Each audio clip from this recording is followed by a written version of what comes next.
Gravidez e lactação humana, hormônios da gestação e puerpério.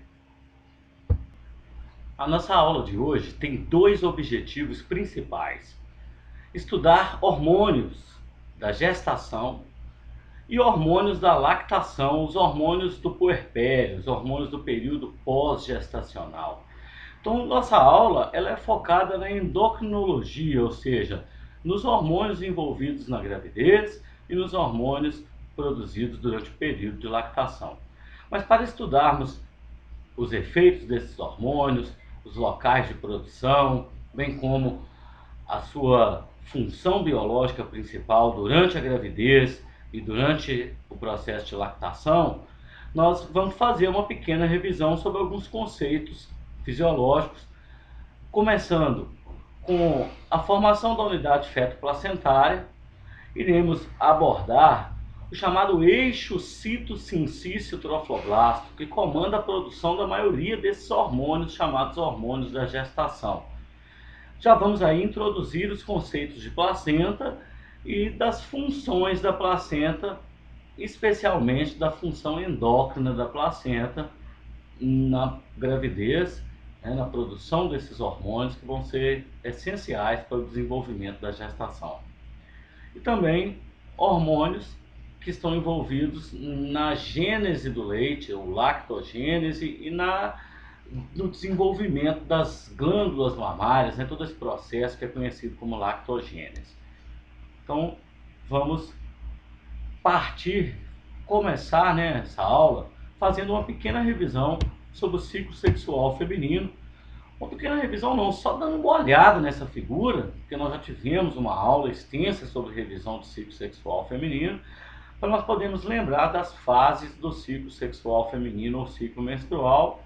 Então essa figura, ela ilustra para nós um ovário com as diferentes fases do desenvolvimento folicular. Nós temos a fase folicular, que vai aqui desde folículos primordiais até a ovulação.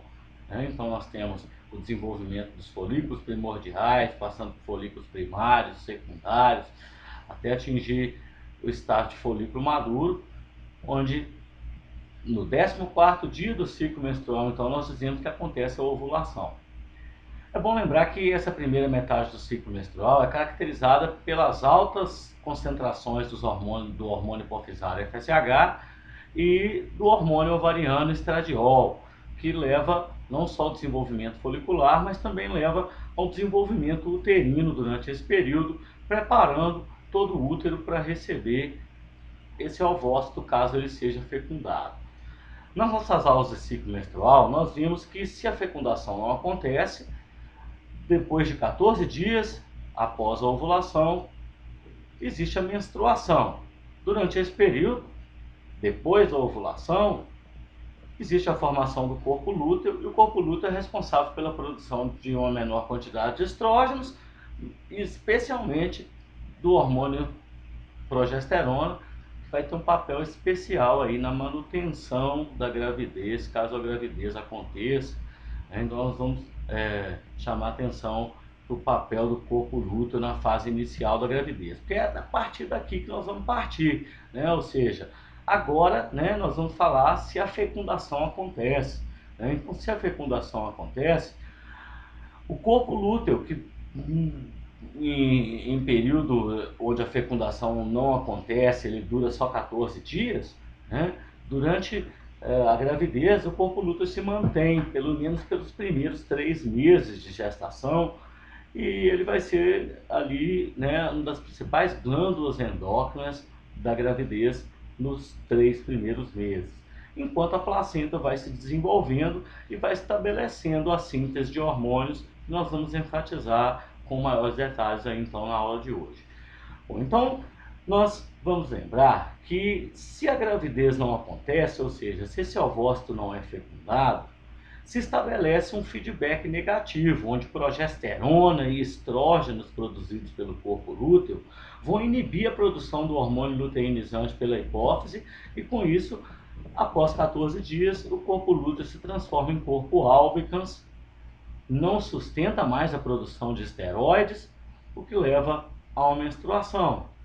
Mas, no entanto, se esse ovócito é fecundado, o corpo lúteo se mantém. Qual é o hormônio responsável por fazer a manutenção do corpo lúteo, então?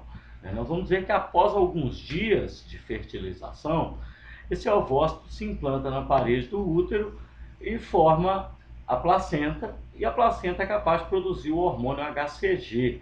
Então nós vamos dar ênfase inicial para a síntese do hormônio HCG.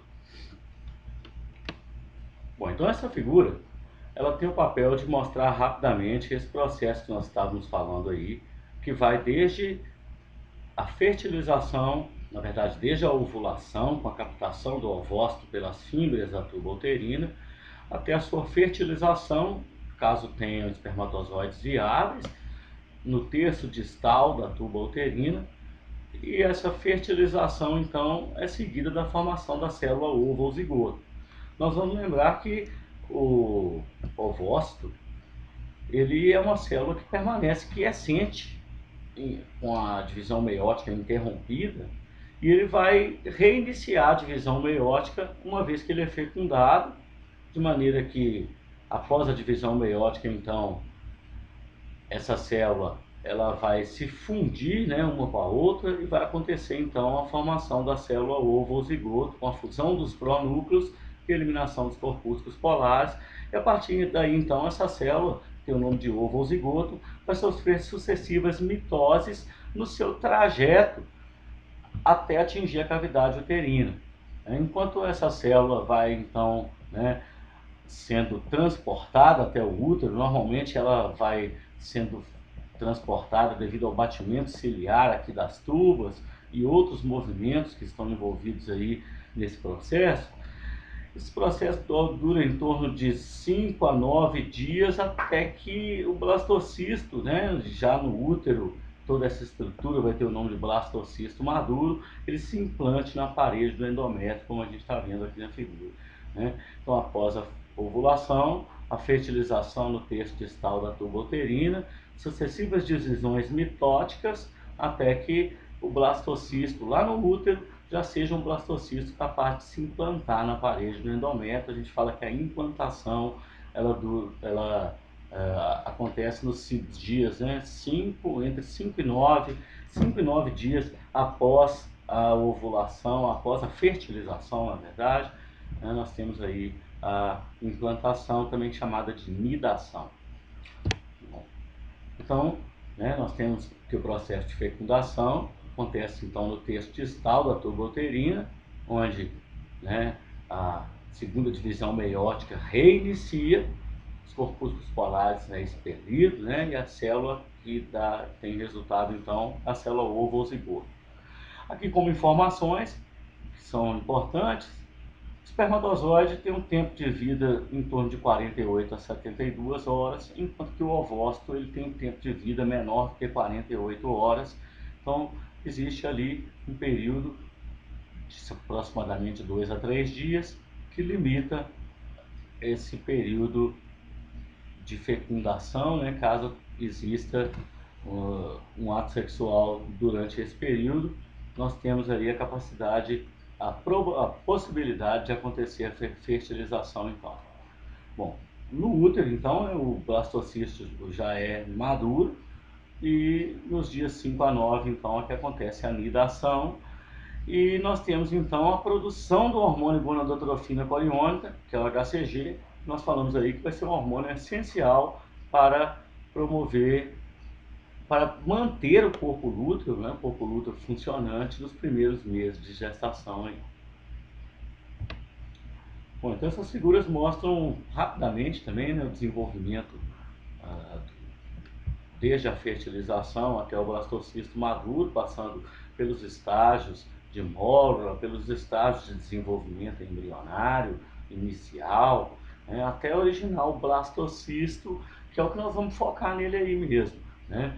Já possa ter sofrido sucessivas divisões mitóticas, né? Nós temos ali, podemos observar o zigoto recém-formado, né, contando ali os pronúcleos, os corpúsculos polares já sendo expelidos. Essas são ilustrações de litografia eletrônica de varredura. E aqui já um blastocisto maduro, nós podemos observar que existem células na periferia, e células que se concentram ao longo de uma região periférica, né? Então nós temos dois grupos de células que nós vamos falar deles aí daí para frente, né? Nós podemos observar nessas próximas figuras, que são desenhos, aqui o blastocisto então maduro, né, representando essas duas massas de células, né, para a gente poder começar a falar então da formação da placenta. Então estamos já no período onde ainda não temos produção de HCG, o blastocisto está desde o período de fertilização até atingir a cavidade intrauterina no estado de blastocisto maduro, então nós podemos dizer que demora de 5 a 9 dias para que esse processo tenha início, que ele se complete da maneira que a gente está vendo aqui na figura. Ou seja, o blastocisto ele tem um contato com as células epiteliais, né? Então nós vamos dividir aqui o blastocisto em duas partes. Essa parte que está interna aqui mais roxa nós chamamos de embrioblasto, e essa parte mais externa que envolve toda a estrutura é chamada de trofloblasto. Então vai existir ali um contato do trofloblasto, né, com as células do endométrio uterino, né? Então aqui vamos dizer do epitélio uterino, e o contato do trofloblasto com as células do endométrio uterino. Esse contato ele depende de situações especiais. Nós dizemos que existe um período de janela uterina, um período de maior receptividade uterina, que é um período que está ali localizado mais ou menos naqueles dias, entre os dias 6, o dia 5, o dia 6, o dia 7. Né? A gente diz que é entre o dia 6 e o dia 10, né? Um período onde existem, né, ali moléculas de adesão na parede do endométrio, que permitem com que as células do trofloblasto se liguem a elas.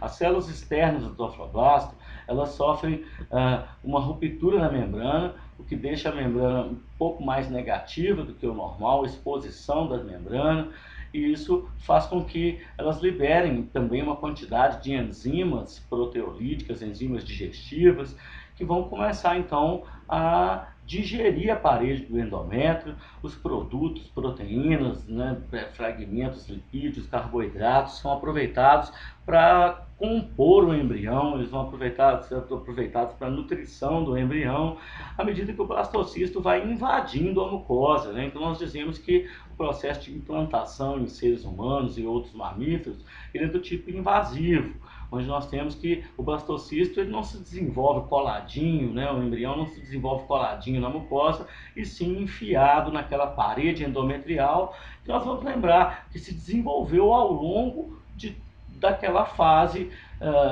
inicial do ciclo menstrual, né? Durante a fase folicular, né? Antes da ovulação, onde o endométrio teve aquele desenvolvimento de células, vasos provenientes do miométrio, glândulas, né? Então nós temos todo um endométrio preparado, e nesse período de receptividade ainda tem que ter todo um equilíbrio hormonal estrito para que aconteça essa ligação do blastocisto com a parede do endométrio, e para que ele consiga começar o processo de invasão, que envolve a secreção dessas enzimas digestivas e alterações do seu citoesqueleto, o que leva à emissão dos chamados processos digitiformes, a emissão de estruturas parecidas com pseudópodes, enquanto as células do trofloblasto vão adquirindo características morfológicas diferentes, sendo divididas em duas camadas, né? A gente vai ver que o trofloblasto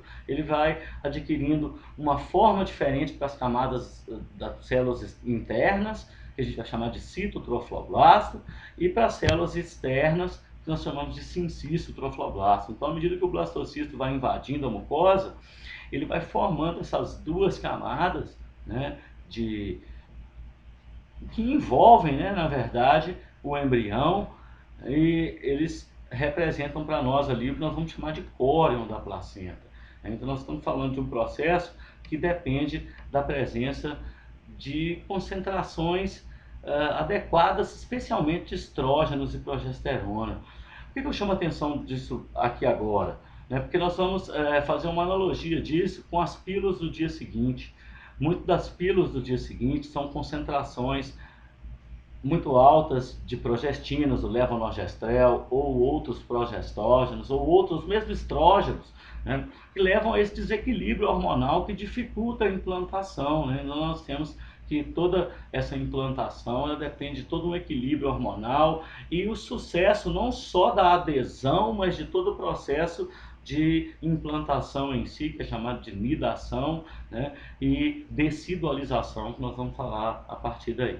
Então nós podemos perceber que existe uma importância muito grande, né, da endocrinologia da gestação. Ela já começa nesse momento, né, já começa a ter um papel importante da progesterona, essencialmente na formação da decídua. Então esse processo de implantação ele é semelhante ao processo inflamatório, né, onde o blastocisto, ao invadir a mucosa, ele induz a reações locais, ele induz a reações das células endometriais locais. Essas células sofrem transformações morfológicas e o número de vasos sanguíneos no local aumenta muito, esses vasos se dilatam, então se forma, né, uma região do endométrio que recebe o nome de decídua, que na verdade é a parte materna da placenta. Então nós vamos falar que a placenta é formada pela decídua basal e pela região do córeo, o córeo frondoso, né, pela região do córeo que está em contato ali com a região basal. Então nós temos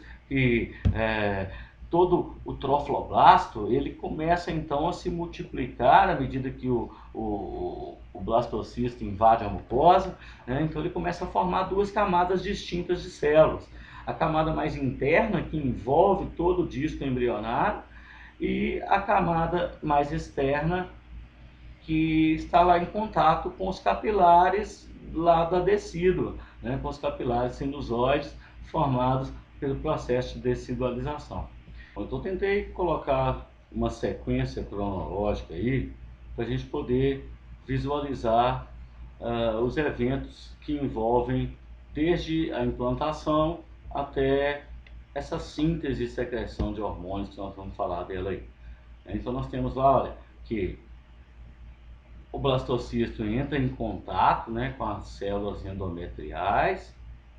Então, durante esse processo, envolve aí todo um processo de secreção de enzimas, que leva, né, também a alterações nas células externas ali do blastocisto, que começam a emitir os chamados processos digitiformes, que vão formar lá as vilosidades coriônicas. Enquanto isso, o blastocisto invade a mucosa, então. Então nós podemos dizer, né, que esse processo todo ele é um processo invasivo, onde o desenvolvimento inteiro vai acontecer lá dentro, né, já da camada endometrial, uma vez que o blastocisto já invadiu completamente a mucosa. Quando ele vai entrando, né, à medida que ele vai invadindo, o próprio contato inicial já dá início ao processo de decidualização, né, ou seja, a própria penetração da barreira do epitélio luminal pelas células do blastocisto vai disparar essa série de respostas no estroma que são chamadas de decidualização. A decidualização ela tem vários agentes hormonais envolvidos, parece que o principal é a progesterona.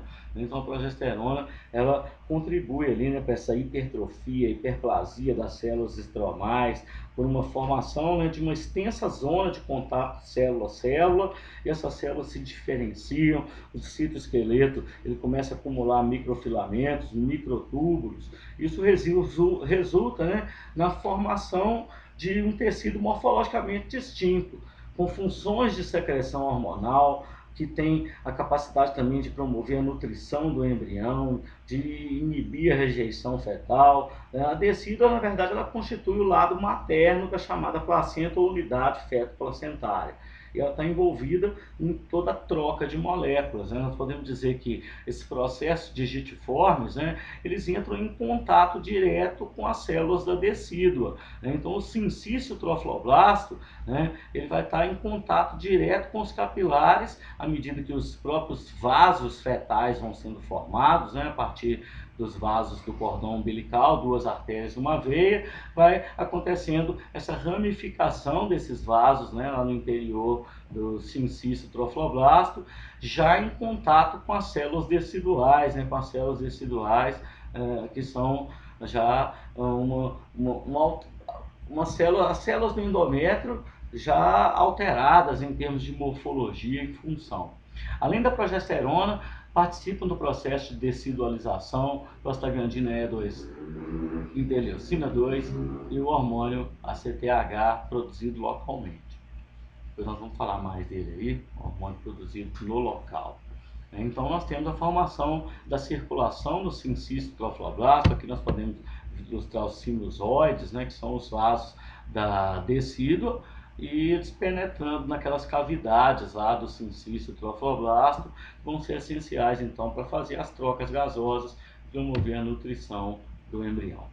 Bom, como eu disse inicialmente, esse não é o nosso foco, né? A embriologia da gestação. Eu mostrei um pouquinho lá de mórula, né? Um pouquinho sobre as estruturas do cito e sincisto trofloblasto, mas a ideia mesmo é falar da produção de hormônios por eles, né? Só para afirmar que então o sincisto trofloblasto é a camada mais externa, que está em contato com o sangue materno, e o citotrofloblasto é essa camada mais interna de células, né, que reveste internamente então o embrião. E o foco da nossa aula então é estudar as relações que existem entre sincício e citotrofloblasto no que se refere à síntese e secreção de hormônios. Nós já frisamos no início da aula que existe uma participação importante do corpo lúteo nos 3 primeiros meses de gestação, enquanto a placenta ainda não conseguiu se desenvolver, ou mesmo quando ainda não tem um desenvolvimento fetal adequado. Nós vamos ver que a placenta ela estabelece uma relação muito grande com o feto, no sentido de transporte de precursores para a síntese de hormônios. Então é necessário tempo, é necessário um crescimento placentário e fetal para que se estabeleça uma secreção regular de hormônios pela placenta. E a gente diz que esse tempo dura em torno de 10 a 12 semanas, em torno de 3 meses de gestação.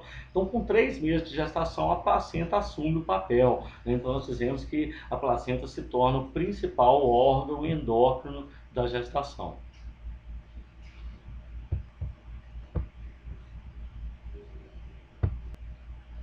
Então, durante o desenvolvimento embrionário, nós podemos resumir com essa figura as funções da placenta. No final da gestação, a placenta já vai ter toda uma superfície tão grande de trocas gasosas que ela é superior a 100 metros quadrados de contato entre capilares e células, e ela vai ter todas as funções listadas aí, desde uma função respiratória, excretora, nutriça ou nutricional e especialmente endócrina. No final do primeiro trimestre, né, até o final da gestação, a placenta é caracterizada como sendo o principal órgão endócrino da gestação, responsável pela produção dos hormônios que estão em maior concentração durante todo esse período. Então, o primeiro hormônio que nós vamos falar vai ser o hormônio HCG, depois nós vamos dar atenção para um hormônio chamado de HCS, ou somatotrofina, ou somatomamotrofina coriônica humana. Esse é um hormônio que anteriormente já foi chamado de lactogênio placentário, um nome que acabou caindo em desuso. Especialmente os estrógenos e progesterona, é claro que nós já estudamos com maiores detalhes, né? Durante o ciclo menstrual, estudamos biossíntese desses hormônios, locais de produção, né? Então, são hormônios já velhos conhecidos nossos aí, nós só vamos dar uma ênfase para a produção desses hormônios durante o período de gravidez. E especialmente os variantes placentários dos hormônios da hipófise e hipotálamo, que são produzidos pelo chamado eixo cito-sincisto-trofloblasto. Hormônios como variantes placentários do GH, variantes placentários de hormônios como ACTH e outros hormônios importantes aí no desenvolvimento da placenta e sua função. No que se refere a parto, lactação e mesmo desenvolvimento da gestação, nós vamos falar um pouco dos hormônios prolactina e dos hormônios ocitocina, além de estudarmos as inibinas, as ativinas, relaxina, outros hormônios relacionados à gravidez. Então são muitos hormônios que nós vamos falar aí, né, dando uma ênfase para a endocrinologia da gravidez nessa aula então. Vamos então ao HCG. HCG, ou gonadotrofina coriônica, é um hormônio que pode ser detectado no sangue cerca de um dia após a implantação. Então, com um dia após a implantação, nós já temos uma formação de córion suficiente para a produção do HCG, que é produzido pelo sincisto trofoblasta, e tem um papel especial aí em promover a manutenção do corpo lúteo. Então aqui esse gráfico mostra de uma maneira semi-quantitativa, são ilustrações aí de livros, lá do livro do Bernd Levy, né? O trajeto sensorial na curva aí de produção de HCG, que aumenta até cerca de 12 semanas de gestação. Depois existe um declínio na produção de HCG, ele mantém sua produção até o final da gestação, mas nós podemos observar que existe uma importância maior, existe uma produção de HCG maior nos primeiros meses de gravidez. O HCG é aquele hormônio que mantém o corpo lúteo funcionante. Então, na presença de HCG, nós vamos dizer que o ciclo menstrual ele é interrompido. Né? Então, nós dizemos lá que naquele início, onde aconteceu a ovulação, se não tem fecundação, o LH cai, aí o corpo lúteo evolui, mas se tem fecundação, apesar do LH diminuir, o HCG mantém o corpo lúteo funcionante. Ele tem o nome então de gonadotrofina coriônica. O hormônio HCG é um hormônio interessante porque ele é um hormônio muito semelhante ao LH. Inclusive os receptores do HCG e do LH, eles são descritos como sendo os mesmos receptores. Ou seja, não existe um receptor para o HCG e um receptor para o LH separado. Né? Quando eles aparecem nas referências, eles aparecem assim, LH-HCG receptors, né? Ou seja, são receptores para o mesmo hormônio. Na verdade, eles são hormônios que têm duas cadeias, a cadeia alfa do HCG, inclusive, ela é igual à cadeia do LH, morfologicamente idêntica, e a cadeia beta tem 2/3 de homologia com a cadeia beta do LH. A cadeia beta, apesar de ter 2/3 de homologia, ela é diferenciável nos testes laboratoriais. Então, daí vem o famoso teste de gravidez, que detecta o hormônio HCG a partir da detecção da cadeia beta do hormônio, ou presente na urina, ou presente no sangue, né, em testes laboratoriais aí de gravidez, os testes mais confiáveis, né, detecção de HCG.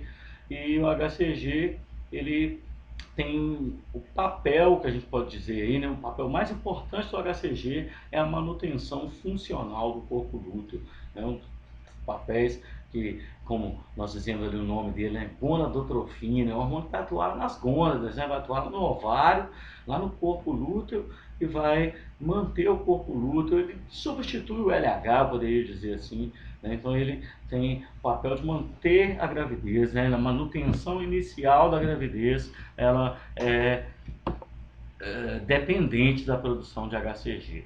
Então esse hormônio, que é um hormônio proteico, ele mantém o corpo lúteo funcionante.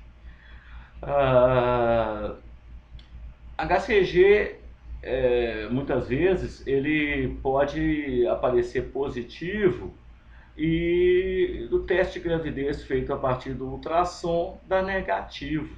Então, só uma dica inicial, muitas vezes, quando o ultrassom dá negativo e o HCG dá positivo, existem duas causas. Uma das causas é tumor produtor de HCG, que apesar de ser raro, pode acontecer, tá? Mas um dos fatores mais comuns é gravidez ectópica, gravidez tubária, né? Ou seja, o ultrassom ele não detectou porque ele não foi direcionado para as tubas. Então pode ser que exista a produção de HCG devido à gravidez ectópica.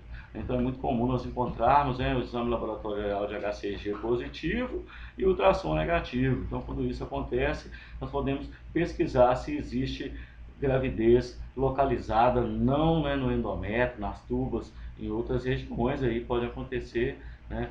Mas também tumores produtores de HCG. Mas o teste de gravidez com a dosagem de HCG ele é bem confiável, nós recomendamos que seja feito com pelo menos uma semana após o atraso menstrual, mas como eu disse aí, o HCG já aumenta no sangue de maneira detectável em testes laboratoriais, em laboratórios de pesquisa, né, por testes mais avançados. Claro que esses testes de rotina, eles requerem um tempo maior de gravidez para a gente poder ter uma certa confiança na dosagem, então, do hormônio HCG. Então, do HCG nós não vamos falar muito mais dele, a não ser lá na frente que ele aparece. Existem fatores que estimulam a produção de HCG, como o GNRH de origem placentária, estimula a produção de HCG. E nós vamos ver que quando a quantidade de estrógeno aumenta muito, ele consegue diminuir a produção de HCG, exerce um feedback semelhante ao que acontece com o hipotálamo e hipófise. A gente vai ver que a partir do aumento da produção placentária de estrógenos, existe um decréscimo significativo na produção de HCG. A gente não tem muito claro ainda, né, esse mecanismo inibitório local, mas existem evidências de que o aumento da produção de estrógenos, ele também está paralelo à diminuição da produção de HCG. E daí eles, né, estrógenos e progesterona. Como nós falamos inicialmente lá, estrogênios ou estrógenos são um grupo de 3 hormônios, aqui estão todos os 3, estradiol, estriol e estrona. E a progesterona, por não ter lá um anel aromático, ela não é caracterizada como estrogênio. Ela vem antes lá na via biosintética, né? Nós vamos mostrar aí de novo isso aí. Né?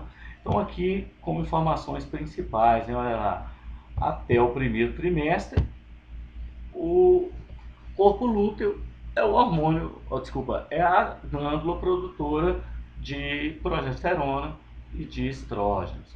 Então aqui, né, nós temos o início da gravidez, uma produção de estrógenos ainda mediada pelo corpo lúteo. Então são níveis muito baixos, né, na casa de nanogramas, e nós vamos ver que isso aumenta muito, mas muito mesmo ao longo da gravidez, né, podendo aumentar 10, 15 vezes a concentração desses hormônios. É importante destacar que o hormônio estriol, no período não gravídico, ele é um hormônio que é produzido em quantidades muito pequenas e nós dizemos que ele é produzido a partir da síntese extra-ovariana, a partir da conversão de estradiol e estrona em estriol. E a partir da gravidez, nós vamos ter uma síntese placentária de estriol. Então, a placenta, ela contribui muito para a síntese de estriol, e nós vamos ver que o estriol, ele muitas vezes ele é considerado o estrógeno da gravidez, porque fora da gravidez é como se tivessem concentrações muito pequenas. Né? Tanto o estriol quanto a estrona são muito menos potentes do que o estradiol, mas ambos têm efeitos estrógenos, né? Estrogênicos, né? Então todos eles são considerados hormônios que têm efeitos estrogênicos e que vão contribuir para todo o desenvolvimento da gravidez. Então nós temos ali que, né, estrógenos e progesterona, inicialmente produzidos pelo corpo lúteo, e a partir de 3 meses nós temos aí que a placenta começa a exercer esse papel, a produzir estrógenos e também a produzir progesterona em quantidades muito superiores ao corpo lúteo, e nós vamos ver que esses fatores, junto com outros fatores, levam à diminuição na produção de HCG. Então nós vamos ver que existe um balanço entre hormônios luteotróficos e luteolíticos, um balanço negativo, né? Os hormônios que mantêm o corpo lúteo, como o HCG, diminuem, e existem também fatores chamados de luteolíticos, como citocinas, que levam à regressão do corpo lúteo nesse período. Então o corpo lúteo, a partir de 3 meses, ele acontece com ele o que é semelhante ao que aconteceu lá no final do ciclo menstrual. Ele se transforma em corpo albicans e ele para de sintetizar estrógenos e progesterona. Bom, a gente diz que o principal fator é fetal, né? O desenvolvimento fetal, o tamanho fetal que faz a placenta começar a trabalhar. Essencialmente porque a placenta não consegue sintetizar DHEA. Nós já vimos lá naquela biossíntese de hormônios esteroides, então quem tiver em dúvida, assiste o vídeo de novo lá da aula de ciclo menstrual. Nós vimos a biossíntese de hormônios esteroides. Existe uma via dependente de progesterona, não é dessa que eu estou falando.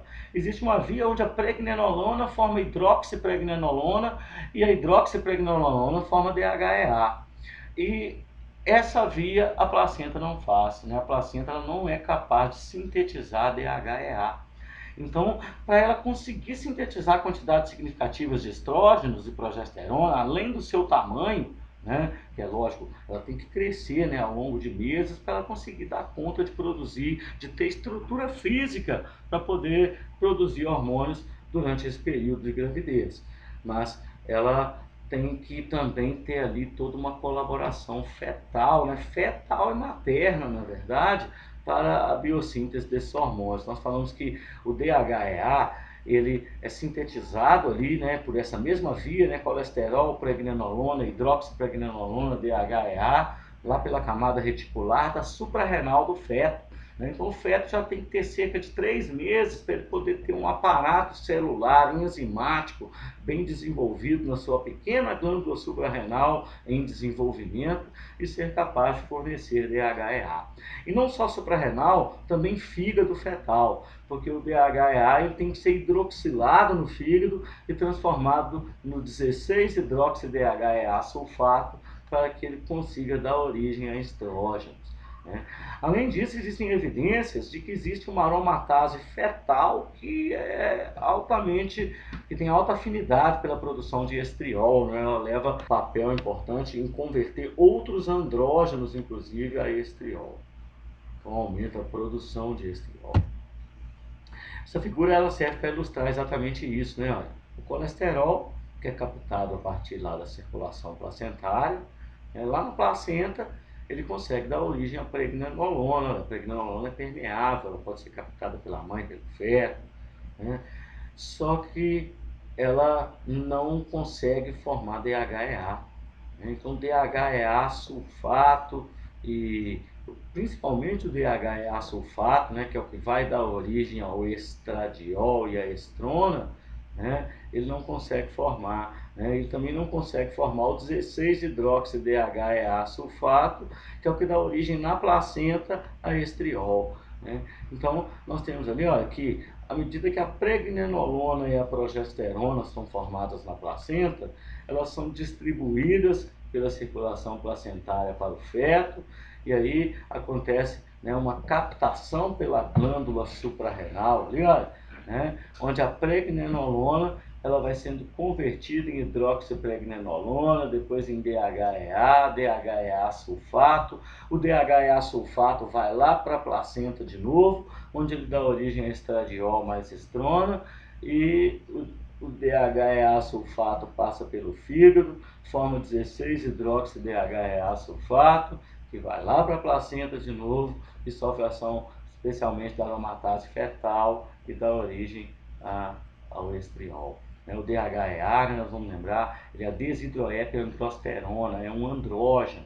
Então os andrógenos, quando são aromatizados, eles dão origem a estrógenos. Então o principal precursor de estriol aqui no caso é o DHEA. Então esse esquema, né, além de ilustrar a necessidade das relações feto-placentárias, né, ou seja, da necessidade de um tempo, né, de um tempo superior a 10 semanas, superior a 10, 12 semanas, para que os níveis de estrógenos aumentem de verdade, igual a gente está vendo aqui na figura. Né? Então, olha, até 10 semanas as concentrações ainda são baixas, são muito mais altas do que no período não gravídico, né? Mas elas ainda são baixas em relação ao desenvolvimento da gravidez.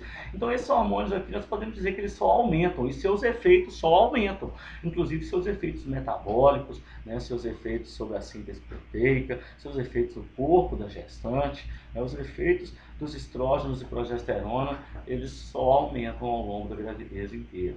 Né? Então são hormônios essenciais para todo o desenvolvimento da gravidez.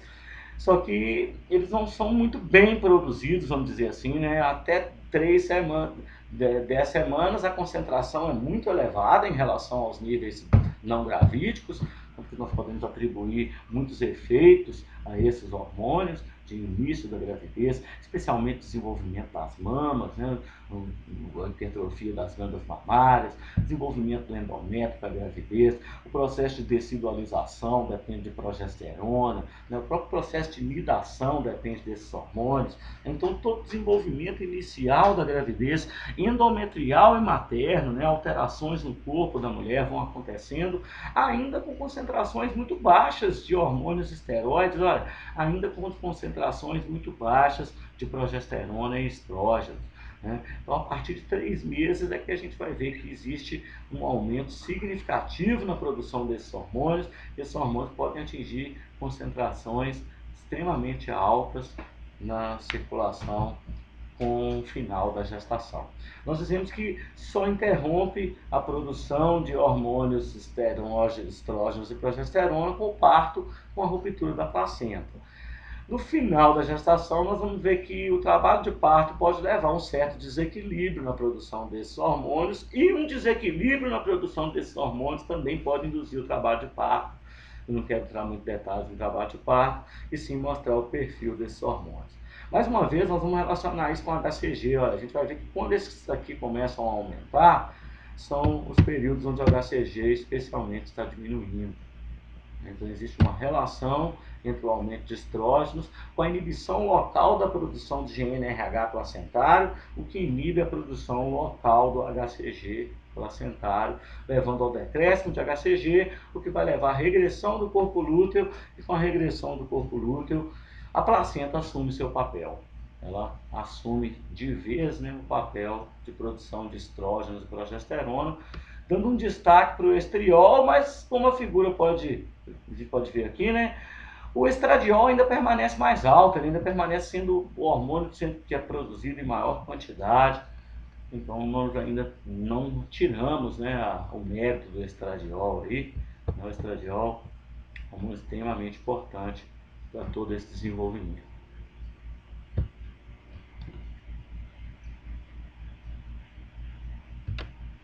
Nós vamos falar mais de estrógenos e progesterona ao longo do desenvolvimento das mamas, da gestação, da lactação em geral. Mas o que nós podemos chamar aquela atenção inicial, nós chamamos lá no ciclo menstrual, né? A progesterona vai ser essencial para manter o miômetro relaxado. Durante a gravidez nós precisamos de manter o miômetro relaxado, né? Ele não pode contrair, porque senão acontece parto. Então existem substâncias importantes, né, que são produzidas ali. A progesterona, dos principais miorrelaxantes, miometriais, né, nós podemos dizer, e os estrógenos estão contribuindo para todo aquele ambiente do endométrio, tal qual durante a fase folicular eles levaram ao desenvolvimento endometrial, eles contribuem para a manutenção do endométrio, para a manutenção das tecidos, né, estrógeno, progesterona também tem um papel importante, e outras moléculas como prostaglandinas, mesmo prolactina e outras moléculas têm também um papel importante nessa manutenção inicial da gravidez. Um hormônio, só que dessa vez já é mais tardio, olha, um hormônio que já é produzido em maiores quantidades a partir de 12 semanas, quando a placenta já tem um tamanho maiorzinho, vamos dizer assim. O hormônio que inicialmente, nessa figura ainda aparece essa sigla, ele é chamado de lactogênio placentário, porque os primeiros efeitos detectados desse hormônio foi sobre as glândulas mamárias. Percebeu que ele levava ao desenvolvimento das glândulas mamárias, mas depois se percebeu que é um hormônio que ele tinha um efeito essencial sobre o crescimento, então se deu uma importância maior ainda sobre os efeitos tróficos desse hormônio, uma vez que até hoje não existem evidências importantes, concretas, né, sobre o papel desse hormônio na lactogênese.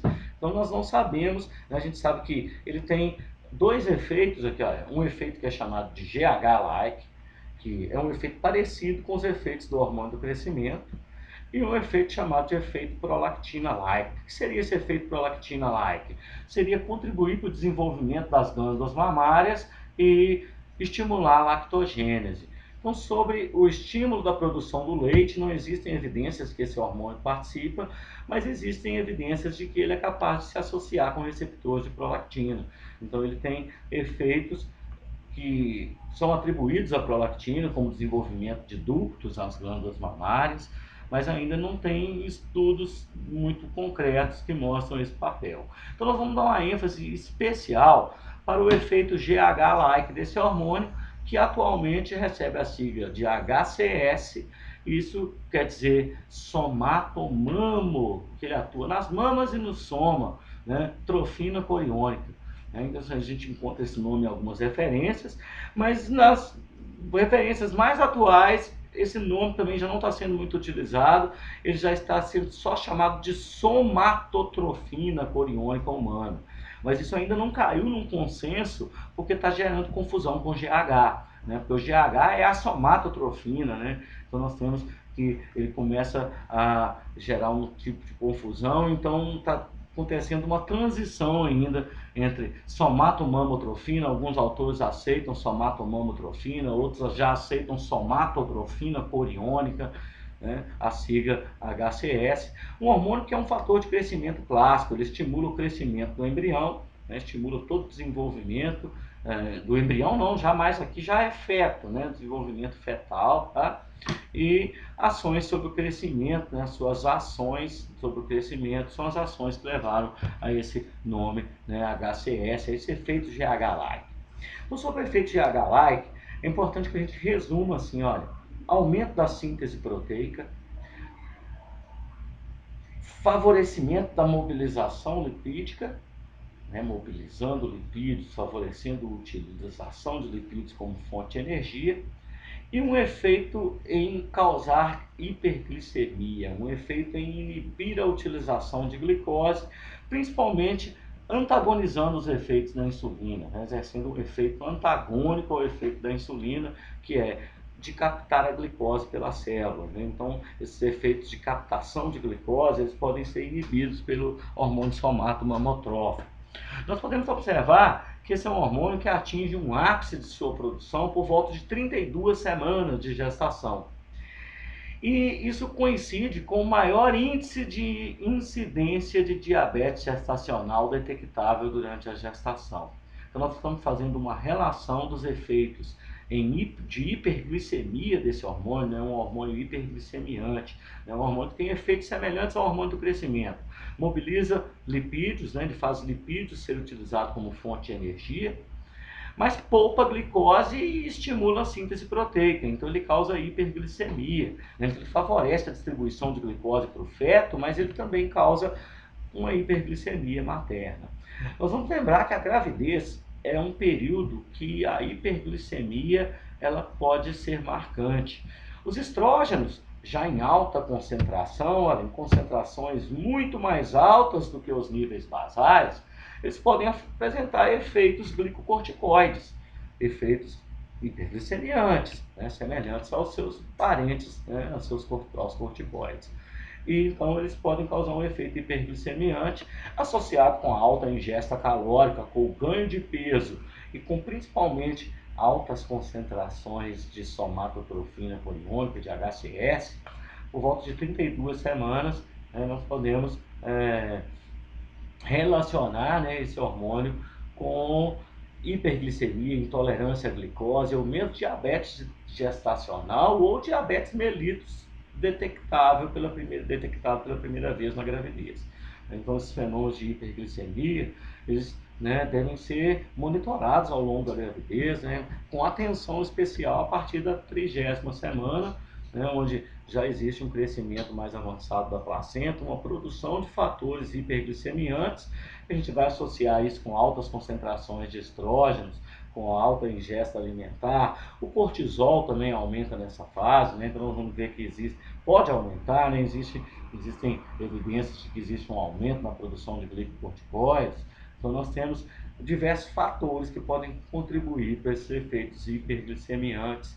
Então é interessante se monitorar, né, a glicemia ao longo de toda a gravidez e uma atenção especial para o ganho de peso e a ingesta calórica exagerada, especialmente nessa fase após 30 semanas, após 32 semanas, onde as concentrações, após 6 meses, né, a gente pode dizer assim, né, onde as concentrações de HCS, né, anteriormente chamado lactogênio placentário, são mais altas.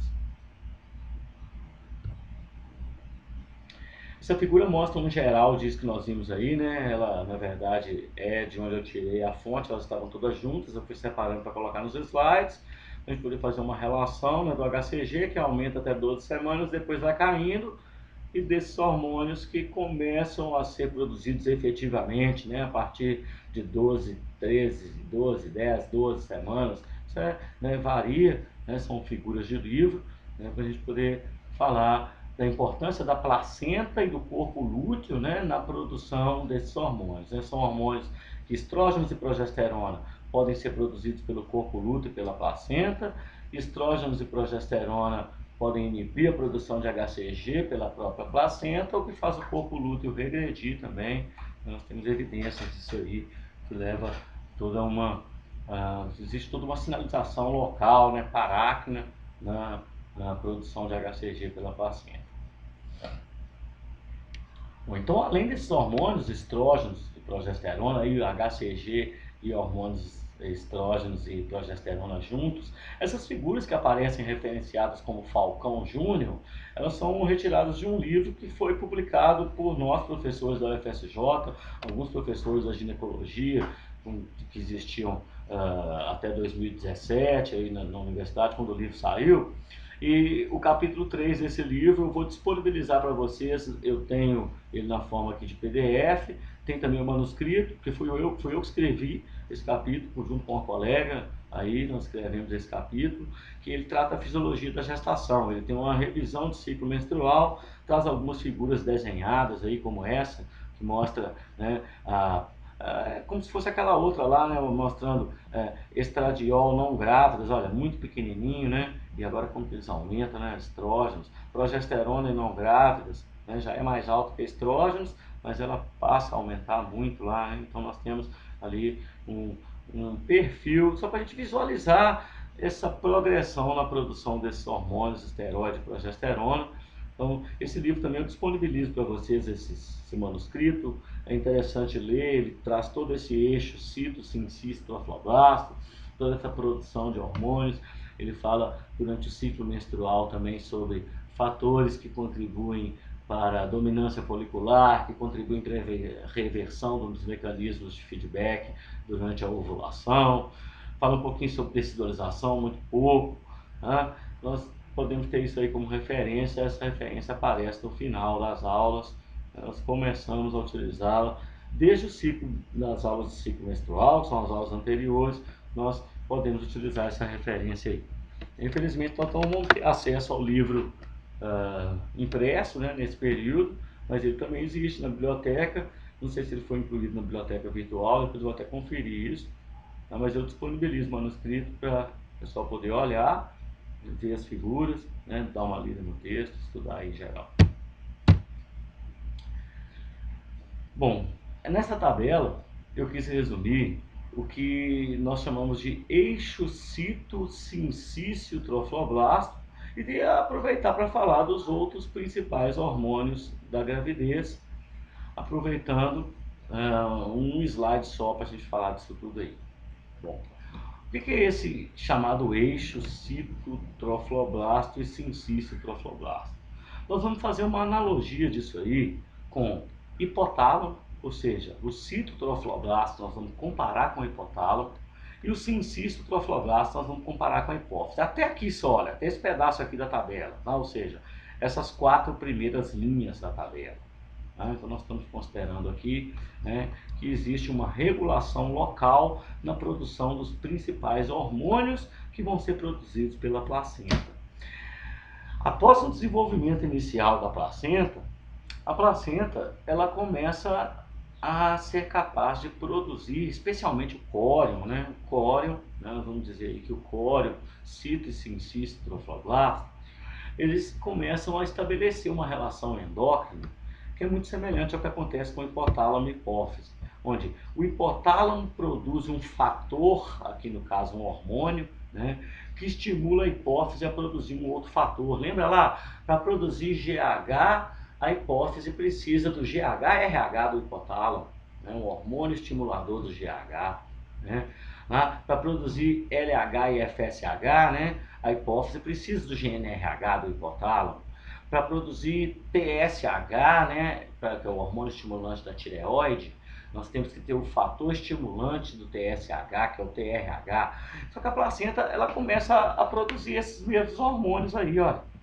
Então nós já vamos fazer um foco geral na produção desses hormônios. E para falar que eles não são exatamente idênticos, mas eles têm papel e efeitos fisiológicos idênticos, eles aparecem com esse pezinho subscrito depois do nome aqui, para dizer que é a variante placentária do hormônio, na verdade. Então nós estamos querendo falar aqui, quando eles aparecem com esse pezinho, né, que eles são variantes placentários do hormônio. Então nós temos aqui, olha, que o GHRH, variante placentário, é um hormônio produzido pelo sincício trofloblasto da placenta, né, lá do córeo, né? E esse hormônio, ele atua de maneira parácrina no citotrofloblasto. Nós estamos falando lá que o citotrofloblasto produz HCS. HCS é um fator de crescimento, ó. Só que o citotrofloblasto, ele produz outros fatores de crescimento importantes, né? E esses fatores de crescimento importantes, eles estão resumidos aqui, ó. O citotrofloblasto, ele é capaz de produzir um hormônio do crescimento muito parecido com o hormônio do crescimento produzido pela hipófise e que tem o nome de GH variante placentário. O GH variante placentário, então, ele é um hormônio que a sua produção ela é comandada pelo GHRH variante placentário. E o GHRH variante placentário, ele não comanda só a síntese de GH variante placentário. Esse GHRH variante placentário, ele também estimula a síntese de GH, de HCS, que é o nosso hormônio lactogênio placentário, o hormônio somato-monotrófico, e também contribui para a produção do IGF-1, que é um dos fatores de crescimento importantes para o desenvolvimento do feto, né, para o crescimento fetal, um dos principais fatores de crescimento produzidos pela placenta. Então a placenta ela é capaz de produzir uma série de fatores de crescimento. Nós estamos ligando esses dois aqui, né, GHRH variante placentário com o GH variante placentário. Quando a gente pensa naquela relação hipotálamo-hipófise, né, que isso aqui tem de semelhante, né? Mas além de comandar a produção de GH variante placentário, o GHRH variante placentário também é capaz de estimular a produção de outros fatores de crescimento pela placenta. Nós podemos generalizar que o eixo hipotálamo, hipófise e ovários vai estar suprimido durante a gestação, não é isso? Olha, com aquela alta de estrógeno que tem lá durante a gravidez, não tem condição de produzir LH e FSH. Né? Então nós não estamos pensando em LH e FSH aqui, né? Nós estamos pensando em HCG. Né? O HCG, nós já vimos lá que aumenta até 3 meses, depois cai. Então ele pode ser estimulado pelo GNRH. Aqui eu esqueci de colocar, tá? Ele deveria aparecer variante placentário, não vou voltar aqui, né? O GNRH variante placentário leva à produção de HCG, que não tem essa de variante placentário, né? Porque ele é só produzido pela placenta, mas ele é a gonadotrofina da placenta. Então a produção de HCG é que mantém o corpo lúteo, né? A gônada, né? O ovário ainda funcionante durante o período inicial de gravidez. E existem evidências de que estrógenos inibem a produção de HCG por exercerem feedback negativo local, inibindo a produção de GNRH. Continuando nessa história do eixo cito-sincisto-trofloblasto, nós temos uma outra semelhança aqui, né? O TRH, que é o hormônio estimulante, o hormônio liberador de tirotropina, é o hormônio que estimula a liberação do TSH. Existe um TRH variante placentário que é capaz de estimular de forma parácrina a produção de TSH pela placenta.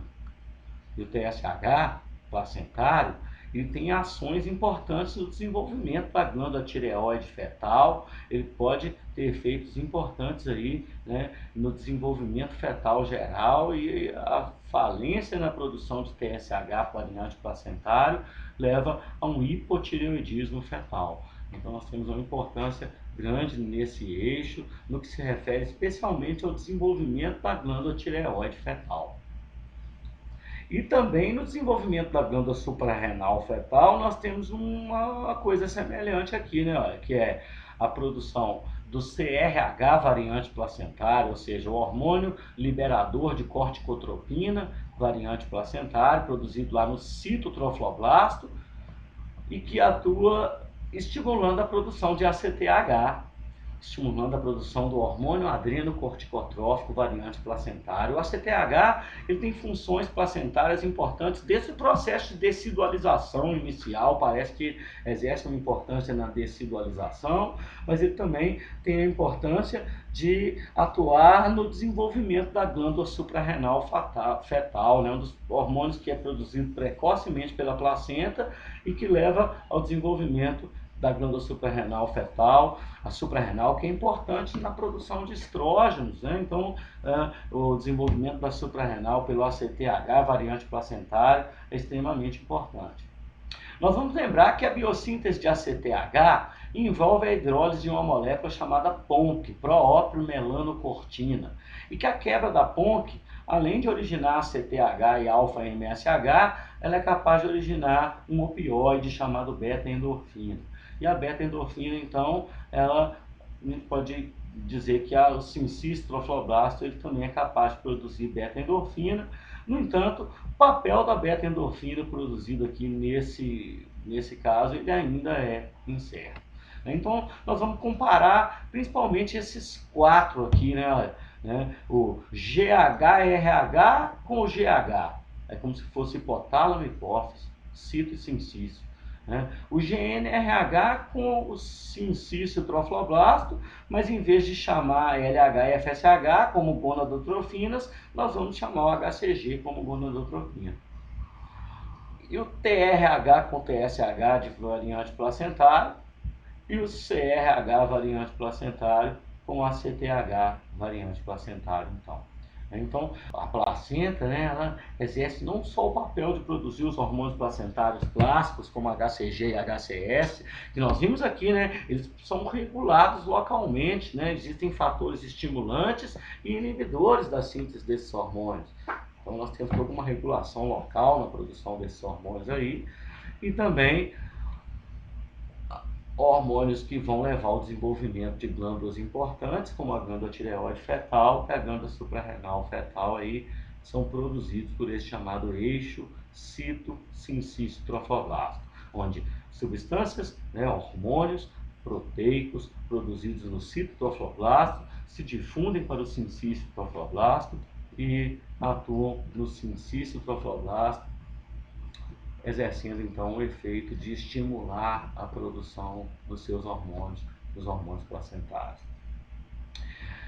O sincício-trofoblasto também é capaz de produzir prolactina, também é capaz de produzir ocitocina, apesar desses hormônios serem classicamente produzidos pela glândula hipófise, parece que existe um papel da ocitocina local e da prolactina local no próprio desenvolvimento da placenta, no desenvolvimento embrionário, e no desenvolvimento final da gravidez, nós vamos falar um pouquinho mais desses hormônios produzidos localmente pela placenta. Outros hormônios produzidos pela placenta, nós temos o VEGF, que é um hormônio produzido, na verdade é um fator de crescimento, a gente chama de fator local, produzido especialmente na decídua, especialmente nas regiões onde nós temos o desenvolvimento de muitos vasos, então a placenta ela é capaz de produzir essa substância, tem o nome de vascular endotelial growth factor, fator de crescimento endotelial vascular, é o principal fator que leva à angiogênese, ao surgimento de novos vasos sanguíneos ao longo da placenta, e a sua produção é dependente de estrógenos. Os estrógenos estimulam a produção do VEGF, e o VEGF, junto com estrógenos e outros fatores de crescimento, contribuem para aquele fenômeno de angiogênese local, que é muito importante no desenvolvimento placentário. O outro hormônio produzido no sincício-trofoblasto é a relaxina. A relaxina, como o próprio nome já diz, ela é um hormônio que contribui para manter o miométrio relaxado. Ela participa, tal qual a progesterona, da manutenção da gravidez, da manutenção do estado relaxado do miométrio. Outros efeitos da relaxina vêm sendo estudados, mas nós ainda podemos resumir aí. A gente pode perceber que quando existe ruptura da placenta, todos esses hormônios aí param de ser produzidos, ou seja, quando acontece o parto, esses hormônios se interrompem, eles cessam.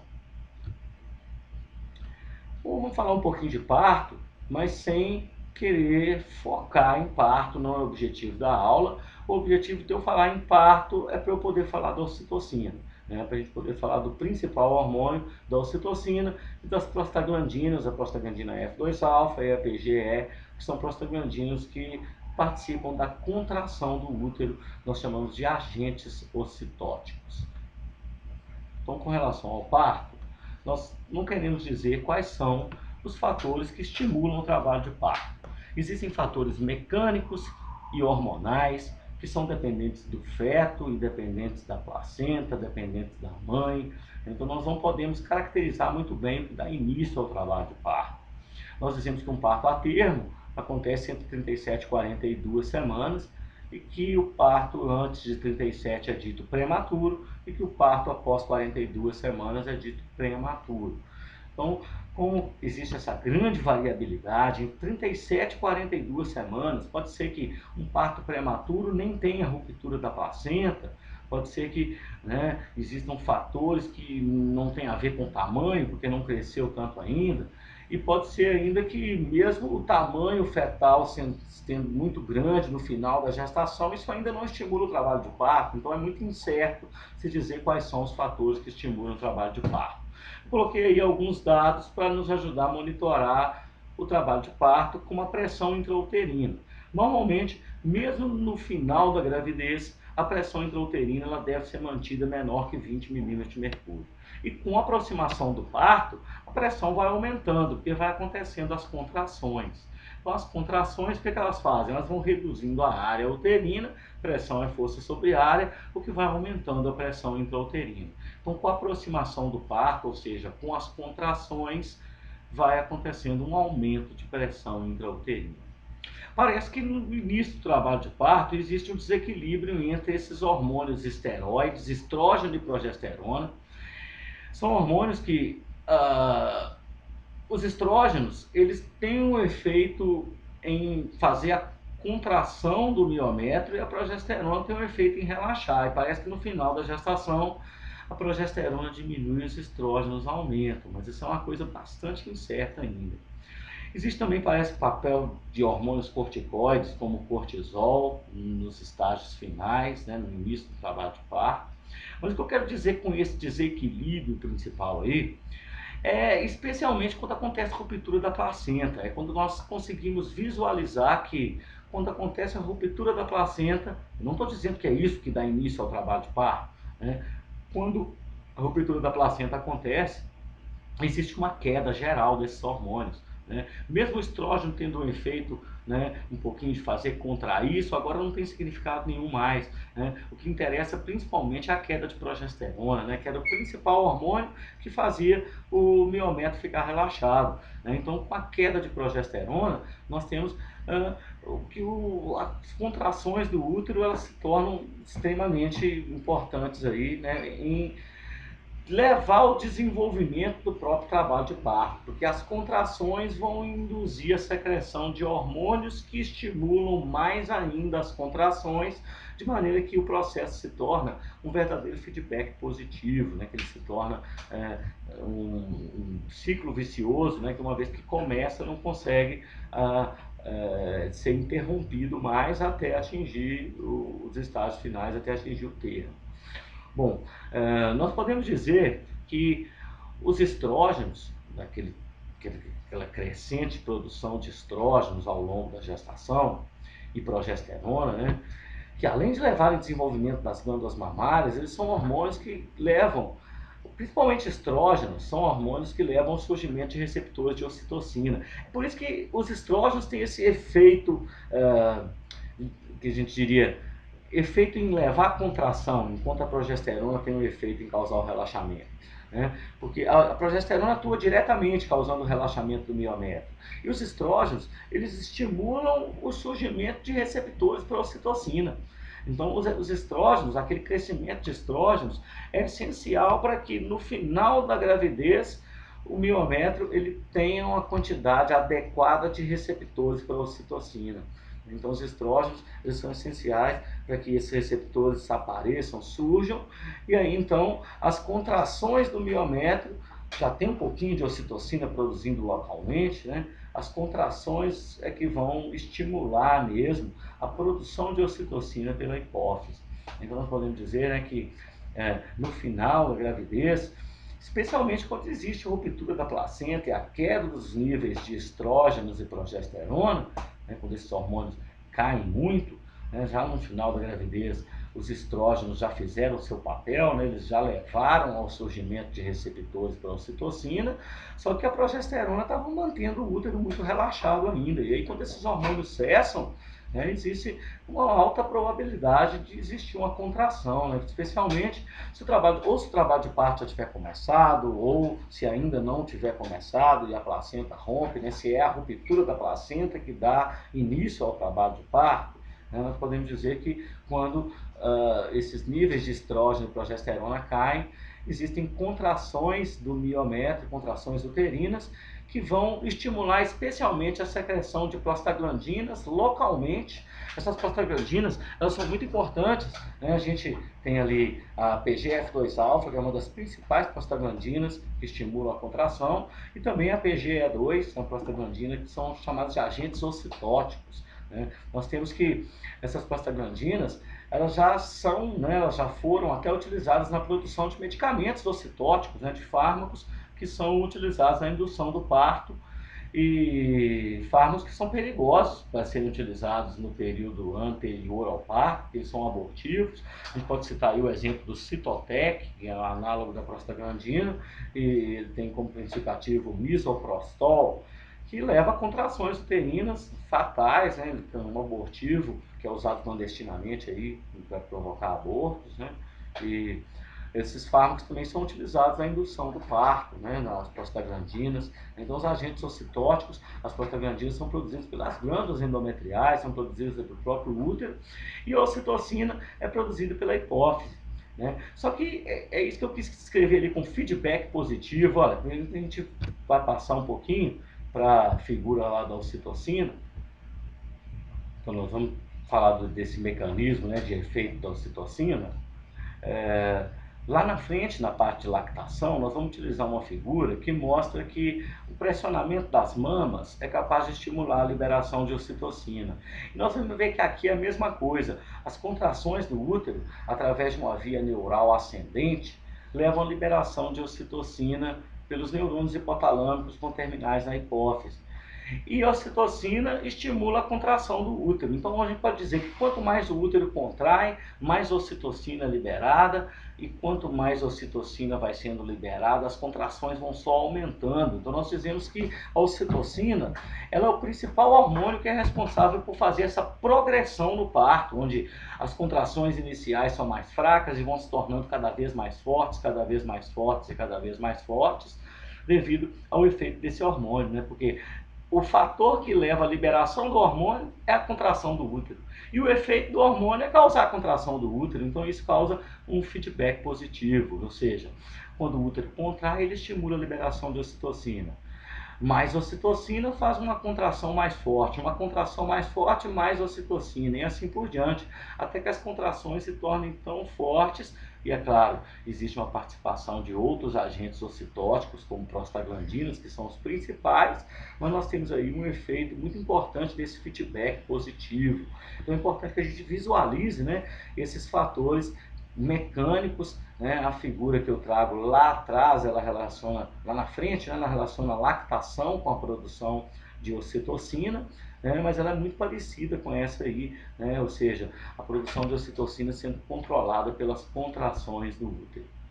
Então, nós podemos dizer que com a aproximação do trabalho de parto, com o final do trabalho de parto, aqui são só dados, né, alguns dados aí, né, que as contrações de 1 a cada 10 minutos, elas passam para 4 a 5 a cada 10 minutos, 4 a 5 a 6 a 7, então isso é muito incerto, né? A pressão pode chegar até 60 milímetros de mercúrio no pico da contração, e durante o trabalho de parto é comum acontecer defecação. Normalmente, quando se monitora a pressão intrauterina, se percebe que a defecação acontece em pressões superiores a 100, 110 milímetros de mercúrio.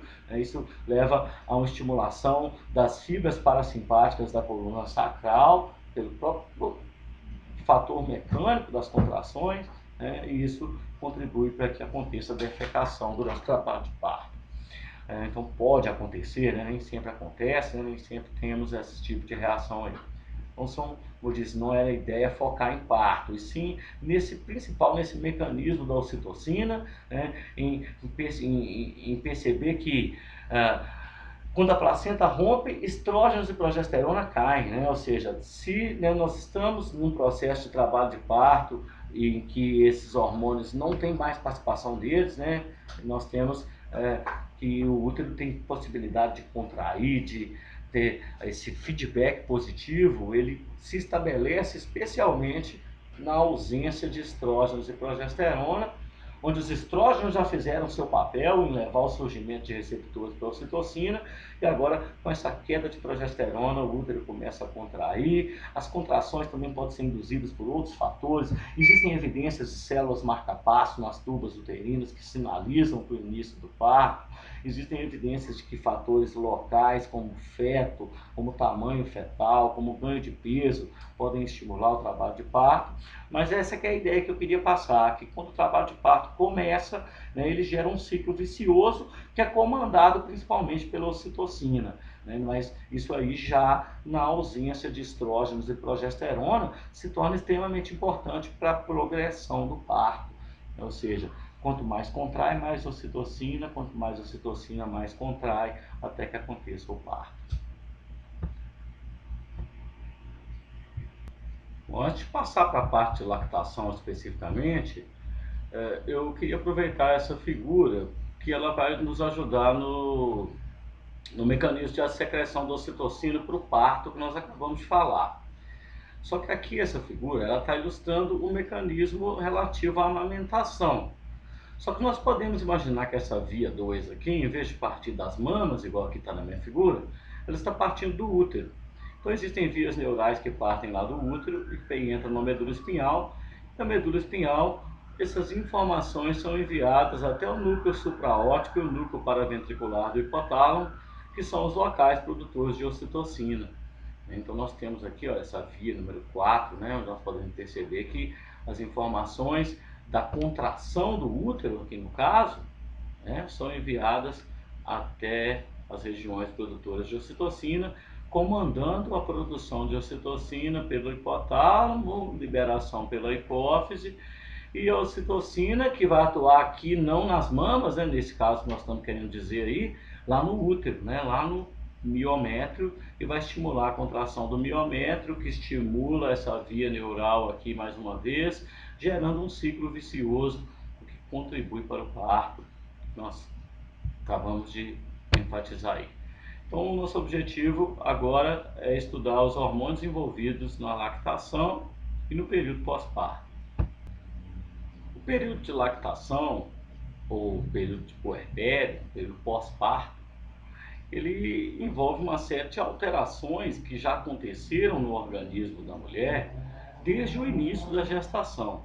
Alterações morfológicas nas glândulas mamárias, desde o surgimento de novas glândulas mamárias, novos ductos, surgimento de ductos, de alvéolos produtores de leite.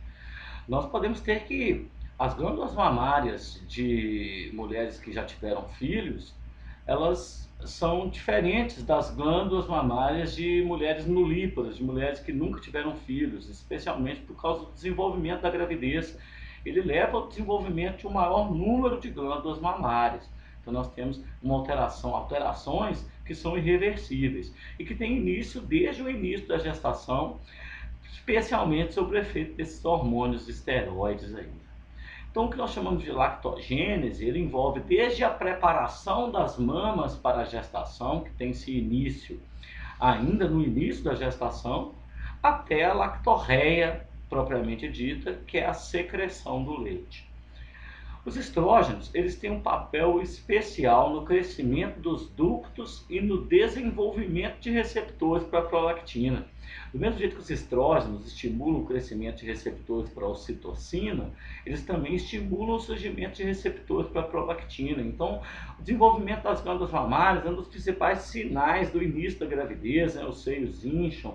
Então, nós podemos perceber que as glândulas mamárias elas alteram muito, né, ao longo da gravidez, preparando aí para produzir o leite. Nós estamos observando aqui nessa figura, né, nós podemos ver ali as glândulas mamárias propriamente ditas, que são constituídas pelos lobos, e esses lobos são preenchidos com muitos alvéolos produtores de leite. Os alvéolos eles são constituídos pelas células epiteliais secretoras, que nós vamos ver uma foto dela, uma figura aqui para frente, no desenho. E as células que circundam essas células são chamadas de células mioepiteliais. Nós vamos destacar aqui as células produtoras de leite. Elas têm um alvo, né? Elas são alvo, né, do hormônio prolactina. E as células em volta, né, as células mioepiteliais, são responsáveis pela ejeção do leite, elas são alvo do hormônio ocitocina. Então é por isso que vai aparecer aquela figura de novo da ocitocina, só que relativa agora à amamentação. Então aqui só para a gente ver a estrutura das glândulas mamárias, com as glândulas mamárias propriamente ditas, constituídas de lobos, ductos, e os lobos são formados por alvéolos. Cada alvéolo ele tem as células produtoras de leite e as células mioepiteliais, que são contráteis. Então nós temos que os estrógenos levam ao crescimento ductal e o desenvolvimento de receptores para a prolactina, e a progesterona estimula o crescimento dos alvéolos, só que ela inibe a lactogênese. Então existem evidências de que o principal hormônio que impede a lactogênese antes do parto é a progesterona. Então esses hormônios eles contribuem para todo o desenvolvimento das glândulas mamárias, juntamente com o cortisol. Parece que outros hormônios vão influenciar isso aí, mas depois do parto esses hormônios cessam, né? Então quando acontece o parto, eles diminuem, né? Eles não ficam mais altos igual eles estavam durante a gravidez. Eles voltam, né, a níveis praticamente indetectáveis, né? Níveis muito baixos no sangue, de maneira que a gente pode permitir a lactação, vamos dizer assim, né? A progesterona vinha inibindo a lactogênese, e quando seus efeitos acabam, a lactogênese então começa. Então nós dizemos que a lactogênese, né, claro que nós podemos ter, né, no final da gestação alguns casos onde existe um certo extravasamento de um líquido que é parecido com o leite, mas ainda não é uma lactogênese propriamente dita, né, como alguns relatos podem ter algumas mulheres. Eu comecei a produzir leite antes do parto, né? Então são exceções, né, que podem acontecer aí, mas normalmente a progesterona vem inibindo a lactogênese. Então quando o parto acontece e a progesterona acaba, a prolactina pode atuar, né? A progesterona exerce um efeito antagônico ao efeito da prolactina. A prolactina que vinha sendo produzida pela placenta, agora vai ser uma prolactina produzida pela hipófise, né? Então nós não queremos pensar muito mais nessa prolactina placentária, e sim naquela prolactina clássica, que é o hormônio produzido pela hipófise. Então vamos lembrar aqui, olha, a prolactina é um peptídeo que é produzido pela hipófise anterior, em células específicas que tem lá o nome de lactotrofos. A prolactina, ao contrário da maioria dos hormônios da hipófise, que até hoje foram identificados fatores estimulantes, a prolactina ela trabalha com vias de mão duplas. Ela tem fatores estimulantes e fatores inibidores da liberação de prolactina. Tá?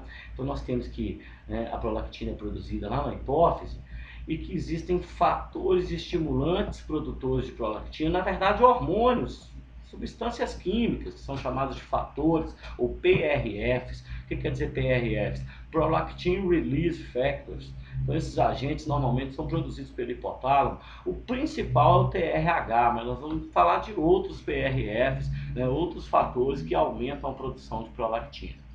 Existe um fator inibidor da prolactina clássico, que é produzido por neurônios lá no núcleo arqueado, a dopamina, né, que é produzida por neurônios hipotalâmicos, né, ela é capaz de inibir a secreção de prolactina pela hipófise.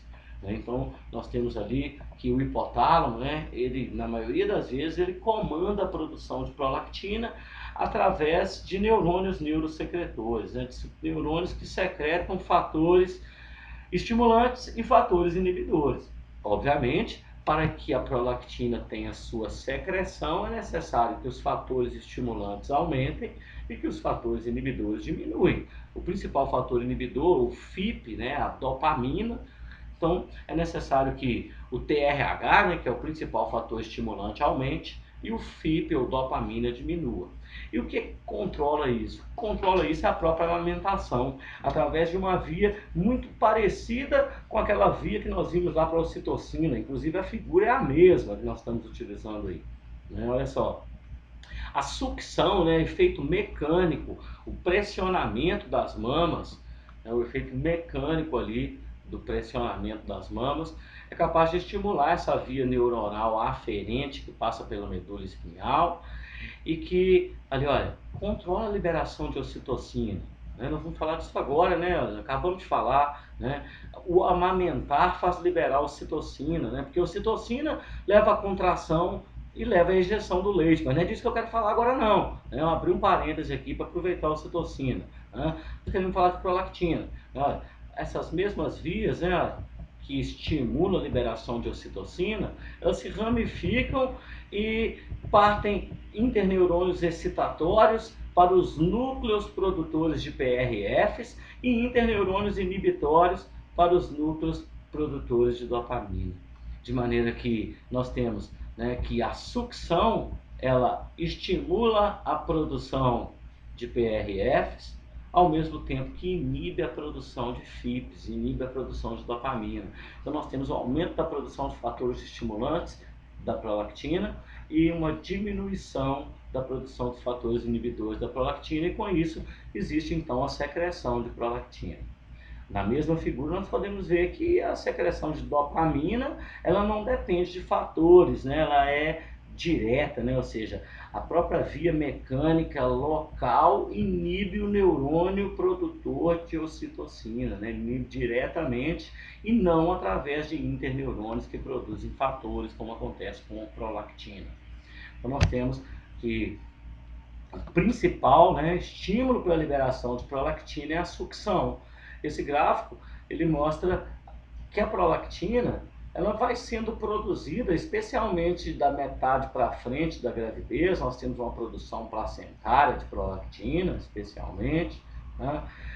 E os estrógenos estão aumentando, né? Então o estrógeno, só que a prolactina também é produzida, só que é aquela história, né? Os estrógenos estimulam os receptores para a prolactina, mas a progesterona inibe seu efeito.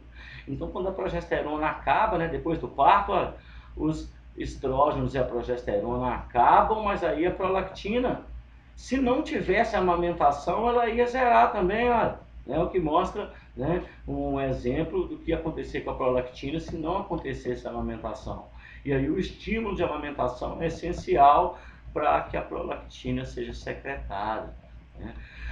Nós vamos pensar nesse efeito da prolactina em estimular a síntese do leite como sendo um efeito que ele vai ser visto, né, vamos dizer assim, nas próximas amamentações, ou seja, a prolactina ela não comanda a síntese daquele leite que está sendo ejetado agora, né? Ela comanda a síntese do leite que vai ser ejetado na próxima amamentação. Então nós estamos aqui com um perfil onde amamentações sucessivas vão levar a níveis plasmáticos variantes, né? Mas que mantém uma concentração ideal que é capaz de fazer com que as glândulas mamárias produzam então o leite. A prolactina é o principal hormônio que estimula a produção do leite, mas não é o único.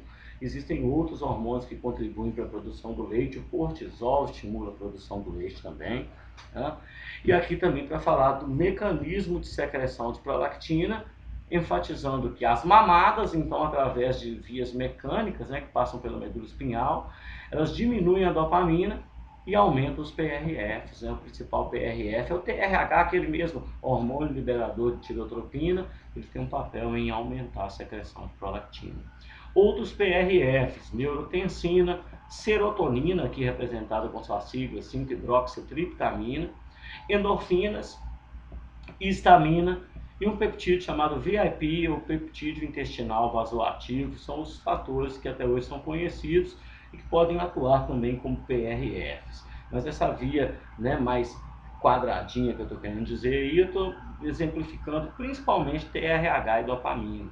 Né? As mamadas diminuem a dopamina e aumentam os PRFs hipotalâmicos, especialmente o TRH. Então aqui ele pegou um pedacinho do gráfico e trouxe aqui para baixo para mostrar que a liberação de prolactina dura enquanto durar a sucção. E quando a sucção acaba, as concentrações plasmáticas vão diminuindo até que elas estabilizem e após uma próxima mamada volta de novo a subir, né? Então vai subindo e descendo, mantendo concentrações que são naturais para a produção constante do leite enquanto a amamentação vai acontecendo aí.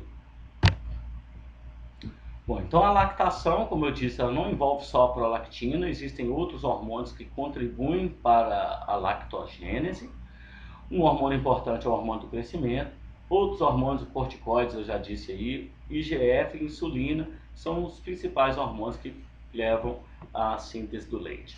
A prolactina estimula a síntese dos genes e estimula o transporte de uma série de substâncias na célula que sintetiza leite lá na glândula mamária. E o cortisol ele é muito importante para a síntese de lactose, que vai ser o principal açúcar do leite. Aqui um resumo com os constituintes do leite. É claro que essa composição em termos de grama por decilitro, ela varia com o estado nutricional, né, da lactante. Caseína e lactoalbumina são as principais proteínas. A caseína é a principal proteína do leite, a proteína que tem alto valor nutricional, ela contém todos os aminoácidos necessários para a nutrição. A lactose, que é o açúcar do leite, triglicerídeos, água e eletrólitos, oligoelementos, vitaminas. É importante frisar que no início o leite ele contém uma quantidade maior de lipídios e vitaminas lipossolúveis e uma quantidade menor de carboidratos. E no início ele tem também uma concentração maior de anticorpos. Isso tudo torna o leite com uma coloração amarelada, que é chamado de colostro. Tem um valor nutricional não muito grande ainda, mas ele tem um valor de proteger e de conferir as primeiras imunidades, a primeira imunização do lactente, né, no caso do bebê. Ele é muito interessante que ele faça a ingesta do colostro. Nós dizemos que o colostro ele dura em torno de 3 a 5 dias a produção de colostro, até que o leite se torne mais claro, né, um leite mais branco, tradicional, mas mesmo assim nas primeiras 2 semanas se diz que o leite ele tem um valor em causar uma imunização mais acentuada. Ele já não é um colostro mais, né, mas é essencial ingerir aquele líquido que está fazendo uma transição de colostro para leite, que vai, né, diminuir os lipídios, aumentar as vitaminas hidrossolúveis, aumentar o teor de lactose, né, mas principalmente nos primeiros dias, né, e principalmente nas primeiras semanas, ele ainda tem características que ainda tem uma transição, né, entre esse colostro e o leite propriamente dito. Aí, para ilustrar bem rapidamente, a célula produtora de leite, aquelas lá do alvéolo, né, que formam a parede do alvéolo da glândula mamária e que tem receptores para a prolactina. Quando a prolactina atua nessas células, através de um mecanismo de transição de sinais que envolve toda uma cascata de quinases nas células, ela é capaz de ativar os genes para a produção de caseína e de proteínas do leite, né? Caseína, lactoalbumina. E a prolactina também é capaz de controlar diversos mecanismos de transporte, né? Transporte de sais, açúcares, mediando receptores para essas substâncias na membrana das células e contribuindo para todo esse transporte de substâncias. Como nós já vimos lá, né, corticoides, outros hormônios também participam de todo esse processo de transporte. As proteínas são liberadas por exocitose, sais minerais e açúcares, já os lipídios sofrem difusão. Essas moléculas são imunoglobulinas, né? Normalmente elas são captadas da circulação materna e são depositadas no colostro, no leite. Né? Então nós temos todo aí um esquema para visualizar a formação do leite, mas novamente enfatizando que o nosso objetivo são os efeitos da prolactina. Então com isso eu trouxe um mecanismo de ação da prolactina, que é um mecanismo que pode ser muito mais complicado para alguns, menos para outros, mas o que interessa é que a gente perceba que os receptores da prolactina, eles não são receptores típicos acoplados à proteína G, eles são receptores que têm apenas um domínio transmembrana, eles dimerizam, e quando a prolactina ela se liga nesses receptores, elas ativam uma cascata de quinases intracelulares. A sequência, né, já foi bem elucidada, ou seja, quando o receptor dimeriza, ele ativa uma proteína intracelular chamada JAK, ou Janus quinase 2.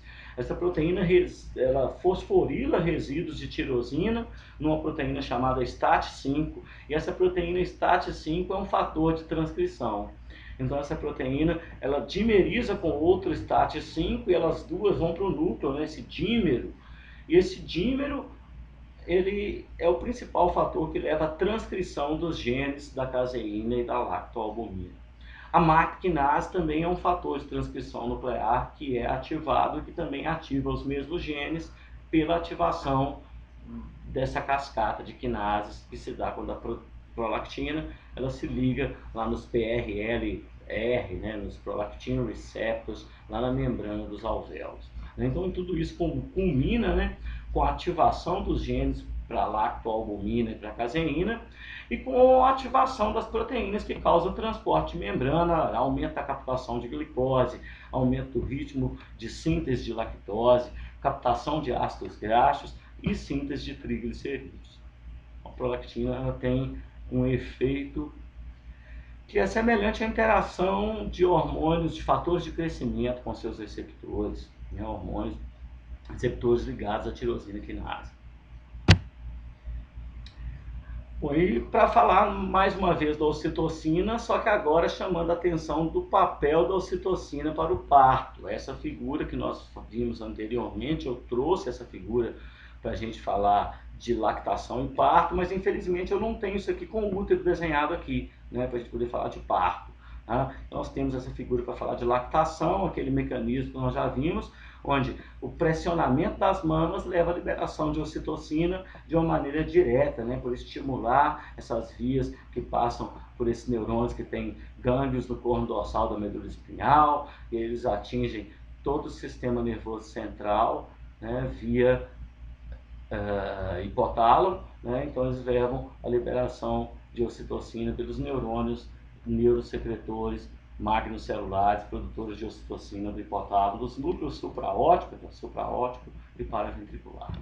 Então a ocitocina é um peptídeo produzido pelo núcleo supraótico paraventricular do hipotálamo, um peptídeo com 9 aminoácidos, e ela é armazenada nos terminais neurosecretores da hipófise posterior, de maneira que ela é liberada com o mecanismo que nós acabamos de descrever. O leite, então, que é produzido no epitélio do alvéolo, ele é secretado para dentro da cavidade alveolar, onde fica armazenado, e ele é drenado para os seios lactíferos, de onde é sugado durante a amamentação. Só que a sucção, ela não tem força para sugar o leite sem ocitocina, né? Ela é necessário que a ocitocina, ela, através da sucção, né, estimula a liberação de ocitocina, e a ocitocina, olha aqui, ela atua nas células mioepiteliais, naquela célula verdinha lá, né, na célula que vai contrair o alvéolo como um todo, né, e levar à ejeção do leite. O mecanismo de ação da ocitocina envolve proteína G, já é aquele mecanismo que nós já estudamos, né, aquele mecanismo onde a proteína G estimula a fosfolipase C, e a fosfolipase C estimula a quebra do inositol, do fosfatidil-inositol, né, formando IP3 e DHG, que são sinalizadores de cálcio. Então essas substâncias eles contribuem para a entrada de cálcio na célula, o que vai estimular, no caso do músculo, né, as células mioepiteliais, a contração daquelas células e a ejeção do leite. Então, novamente, só para frisar, a ocitocina não participa da formação do leite. Ela não tem nem receptores nas células que formam o leite. A ocitocina participa apenas da ejeção do leite, né, uma participação, um efeito que é extremamente importante, uma vez que a sucção não tem força suficiente para promover a eliminação, a secreção de quantidades significativas de leite para o lactente. Então é necessário a participação do hormônio ocitocina, e o mecanismo de secreção da ocitocina é importante que a gente conheça. Esse mecanismo ele pode ser utilizado aqui para as glândulas mamárias, e também nós podemos pensar nele no útero, né? Existem vias uterinas que são semelhantes a essas, né, que dependem de toda uma sinalização pela medula espinhal, né, até as vias que levam a informação até o hipotálamo e daí para os neurônios neurosecretores, produtores de ocitocina. Bom, então, para ir chegando, né, ao final dessa aula de gravidez e lactação, na verdade, é um vídeo que envolve muitas horas a aula, né? Normalmente essa aula ela é dada em 4 horários, e nós vamos finalizar aqui falando de que no período pós-parto existe, o que nem sempre é 100%, uma chamada amenorreia pós-parto. Essa amenorreia se dá, ou seja, a mulher não menstrua, né? Os ciclos ovulatórios são interrompidos desde o início da gravidez e permanecem interrompidos durante um bom período pós-parto. E essa amenorreia pós-parto ela é atribuída ao efeito da prolactina em inibir o eixo hipotálamo, hipófise, ovários. A prolactina inibe a produção de FSH, inibe a produção de LH.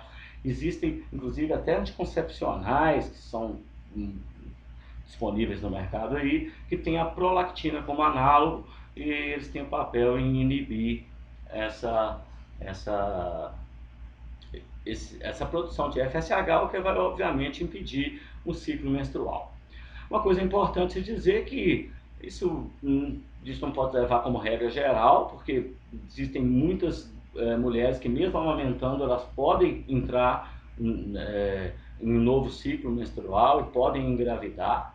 Se deseja, né, manter relação sexual pós-parto, claro, respeitando os períodos de resguardo, pós-parto, mesmo no período de amamentação, a gente tem que procurar tentar fazer uso de um outro método contraceptivo não hormonal, né, uso de preservativo, se não se deseja engravidar. Né? Ou seja, não pode se confiar nessa amenorreia pós-parto aí como um mecanismo de inibição de uma próxima gravidez.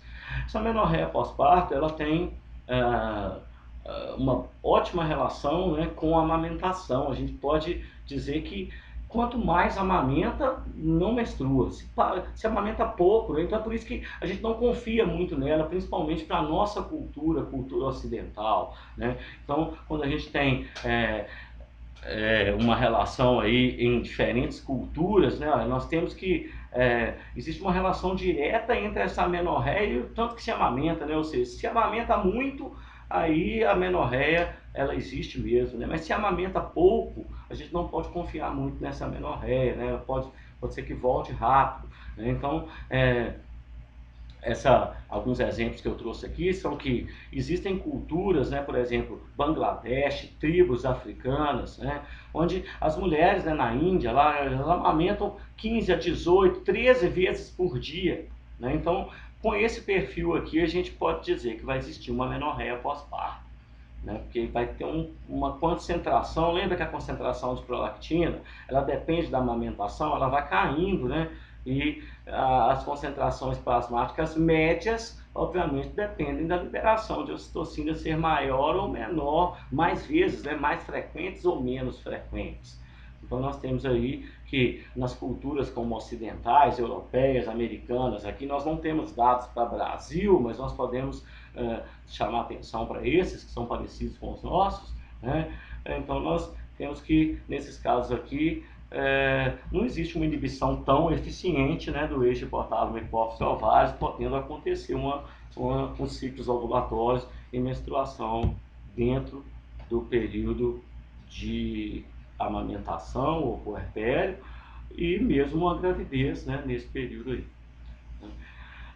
Essa amenorreia pós-parto, mesmo na amamentação, mesmo em culturas em amamentação muito frequente, normalmente ela retorna com 3 a 4 meses, e isso se dá a um mecanismo de tolerância aos efeitos da prolactina, e o eixo hipotálamo hipófise volta a funcionar. A gente não entende muito bem, né? O eixo hipotálamo hipófise ainda é muito estudado, né? Mas ainda é cheio de mistérios, então nós não conhecemos esses mecanismos de uma maneira bem detalhada. Então é só para ilustrar, né, esse mecanismo de amenorreia pós-parto, do efeito da prolactina e do efeito da periodicidade da amamentação, da importância da periodicidade da amamentação nesse período aí. Então, essas são as nossas referências bibliográficas, e utilizei principalmente os livros da Margarida Melo Aires, e esse livro do Falcão Júnior é o nosso livro, nós editamos aqui na UFPCJ, cujo capítulo 3 é de minha autoria, e eu vou disponibilizar esse capítulo também. E esse é o GAD Fisiologia. Nós chegamos ao nosso final da aula. Eu sou o professor Dante Schettini. Muito obrigado.